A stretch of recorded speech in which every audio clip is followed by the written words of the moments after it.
తెలంగాణలో టీడీపీ ఉనికి లేకుండా చేయాలని తెరాస అధినేత కేసీఆర్ దృఢ సంకల్పంతో ఉన్నారు.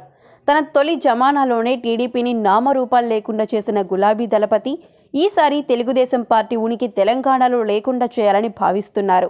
గత ఎన్నికల్లో కాంగ్రెస్తో పొత్తు పెట్టుకుని ప్రజాకూటమి తరపున టీడీపీ 14 స్థానాల్లో పోటీ చేసింది. అయితే కేవలం 2 స్థానాలు దక్కించుకుంది. ఆ రెండు కూడా ఖమ్మం జిల్లాలోనే కావడం గమనార్హం. ఇక తాము బలంగా ఉన్నామని భావించిన గ్రేటర్లో టీడీపీ ఒక్క సీటు కూడా గెలవలేకపోయింది. తమ కంచుకోటగా భావించే కుక్కట్పల్లిలో హరికృష్ణ తనయ సుహాసిని కూడా భారీ తేడాతో ఓటమి పాలైంది. ఇక అసలు విషయానికి వస్తే టీడీపీ నుంచి గెలిచిన 2 ఎమ్మెల్యేలు గులాబీ తీర్థం పుచ్చుకోనున్నట్లు గత కొంతకాలంగా వార్తలు వస్తున్నాయి. అయితే దీనిని 2 నేతలు ఖండిస్తూ వచ్చారు. అయితే జరుగుతున్న పరిణామాల బట్టి సండ్ర మెచ్చ పార్టీ మారడం ఖాయంగా కనిపిస్తుంది.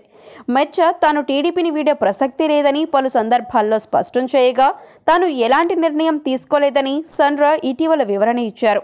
అయితే 2 రోజులుగా ఆయన హైదరాబాద్లో టీఆర్ఎస్ అగ్ర నాయకులతో చర్చలు జరుపుతున్నట్లు సమాచారం. ఈ క్రమంలో టీఆర్ఎస్లో సండ్ర చేరిక దాదాపు ఖరారైనట్లేనని మళ్లీ జోరుగా ప్రచారం సాగుతుంది. టీఆర్ఎస్కు చెందిన రాజ్యసభ సభ్యుడు మరో నాయకుడు కూడా ఈ చర్చల్లో పాల్గొన్నారు. ఇక మెచ్చ కూడా ఇటీవల మాజీ మంత్రి తుమ్మలతో భేటీ అయ్యారు. అయితే తన రాజకీయ గురువును మర్యాదపూర్వకంగా మాత్రమే కలిశానని, పార్టీ మారే ఉద్దేశం మాత్రం లేదని స్పష్టత ఇచ్చారు. అయితే తెలంగాణలో నెలకొన్న పరిస్థితుల నేపథ్యంలో పార్టీ మారే అవకాశాలే ఎక్కువగా ఉన్నట్లు తెలుస్తోంది.